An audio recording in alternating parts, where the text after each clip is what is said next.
All right, let's get right into this explainer. If you're anywhere in the DevOps or cloud architecture space, you already know the absolute nightmare that is infrastructure secret management. Today, let's see if we can untangle this mess by exploring how HashiCorp Vault tackles secret sprawl, and then take a really objective look at how it actually stacks up against AWS Secrets Manager. So here's our roadmap for today. We're going to look at the secret sprawl problem, dive into HashiCorp Vault architecture, talk about dynamic secrets and encryption, compare Vault directly against AWS Secrets Manager, and finally, wrap up with deploying on Kubernetes. All right, part one, the secret sprawl problem. Basically losing control of your highly sensitive data. I actually want you to take a quick second and mentally inventory this. Like, really think about it. Where are your infrastructure secrets right now? Where do your database passwords, your Stripe API keys, and those TLS certificates actually live? Well, if we're being totally honest here, your list probably looks a bit like a chaotic mess. It's incredibly common for these super sensitive credentials to end up completely decentralized. We see them hard-coded in plain text right inside Git repositories, just hiding in the commit history. Or even worse, they're shared loosely on team Confluence pages, which is honestly a massive security failure. Sometimes they're sitting totally exposed in CI/CD pipeline environment variables, or they're literally just saved locally in some random text file on an engineer's laptop. This decentralization, that is exactly what we call secret sprawl. And the really crucial point here is that secret sprawl creates absolutely zero visibility. If a secret leaks, you have no audit trail whatsoever. You don't know who accessed it, when they used it, or what systems are now compromised. And the absolute worst part? You have no easy way to fix it. If you need to rotate a stolen database credential, you're stuck hunting down every single application and script that uses it. Miss one? Boom, you've just caused a system outage. It's just a massive, massive operational insecurity risk. Moving on to section 2, HashiCorp Vault architecture, securing the core. There's this fantastic quote from our sources that I absolutely love. Security is layered. It's not one giant wall that you build around your system, it's layers of walls, like peels of onions. I mean, that perfectly hits the nail on the head regarding Vault's entire design philosophy. It doesn't just toss your passwords into a locked box. Instead, it protects your data by using multiple, distinct, layered mechanisms. We're talking everything from encryption at rest and in transit, all the way to incredibly strict identity-based access control. So let's actually trace how Vault's progressive request flow works in practice. When a client, and that could be a human engineer or a Kubernetes pod, when it wants a secret, it first has to request access via an auth method. Basically, Vault trusts external identity providers like AWS, Kubernetes, or LDAP. The Vault core then verifies that identity and fetches the assigned policies, which dictate exactly what this specific client is allowed to do. If everything checks out, the token store generates a short-lived client token. Finally, the client takes that token, hands it to the secrets engine, and gets the data. It's this tightly controlled, highly auditable pipeline. But you might be wondering, how does Vault protect its own keys? Well, when Vault first starts up, it's in a sealed state. This means it literally cannot read its own encrypted storage. To unseal it, Vault uses something called Shamir's secret sharing. It's a clever algorithm that splits the master unseal key into multiple distinct shards. Think of it like a giant puzzle. You might hand out 5 shards to 5 different senior engineers and configure Vault so that it needs at least 3 of those people to come together to unseal the barrier. This totally prevents a single point of compromise, meaning no single rogue employee can run off with the master key. Section 3, Dynamic Secrets and Encryption. This is all about advanced data protection. Now, here is a really fascinating approach. Instead of relying on a static database password that just lives forever, Vault creates what we call dynamic secrets. These are short-lived, totally unique credentials that get generated on the fly the exact moment an application asks for them. And honestly, the best part? They automatically expire after a configured validity period. Let's put that into perspective for the real world. Imagine a scenario where a junior developer accidentally leaks a Stripe API key right into a plain text login dashboard. Ouch, right?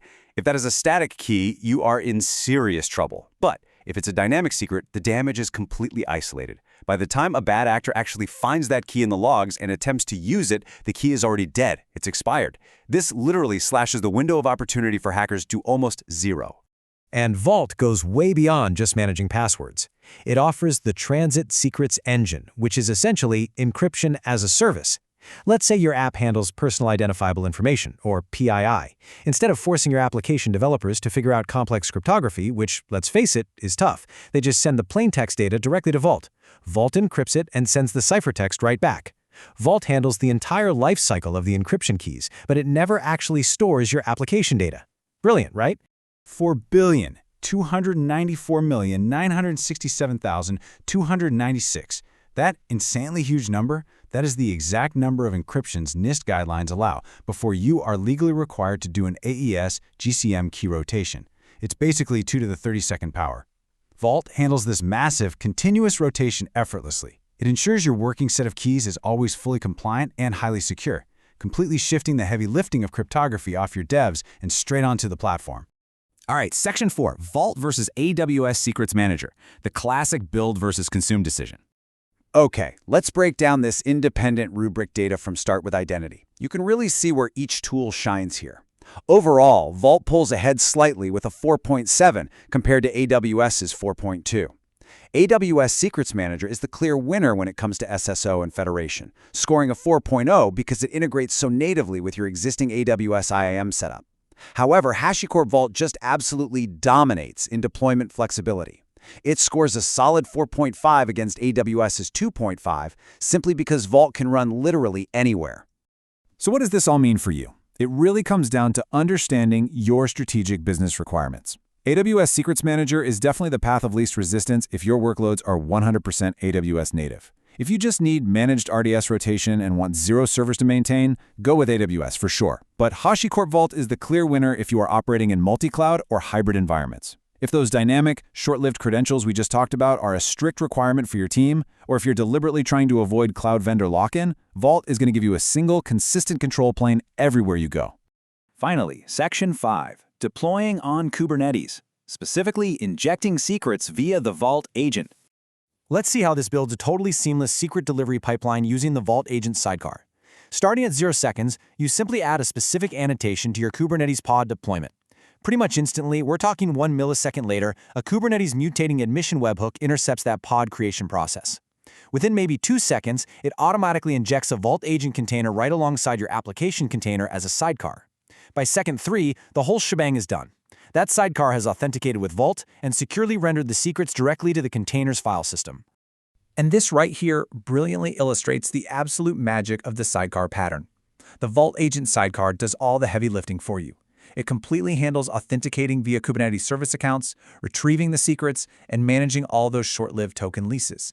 And because it writes the secrets to an in-memory volume that's shared with your app, your main application stays completely unaware of Vault. You don't have to refactor your application code, you don't have to import heavy Vault SDKs, it just reads a local file.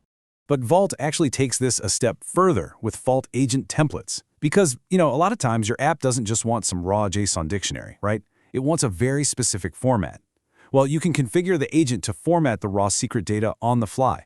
For instance, it can take a dynamic username and password directly from Vault and automatically render them into a perfectly formatted Postgres connection string right before saving it to the file system. Your application consumes it instantly, exactly how it expects to, without missing a beat. Now, security-wise, Vault integrates super tightly with native Kubernetes RBAC. When a pod requests a secret, Vault actively checks that pod's exact service account and its namespace. It binds secrets so tightly that even if a pod in the website namespace gets completely compromised, it will be strictly denied any access to the secrets belonging to the payroll namespace. It enforces the principle of least privilege effortlessly and automatically.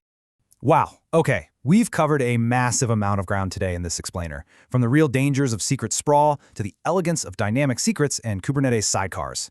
But I want to leave you with one final absolutely critical thought to ponder for your own architecture.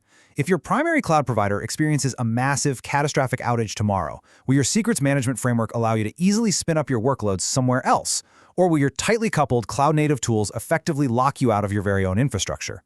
Really think carefully about where you build your layers of security. Thank you so much for joining me today, and I'll see you next time.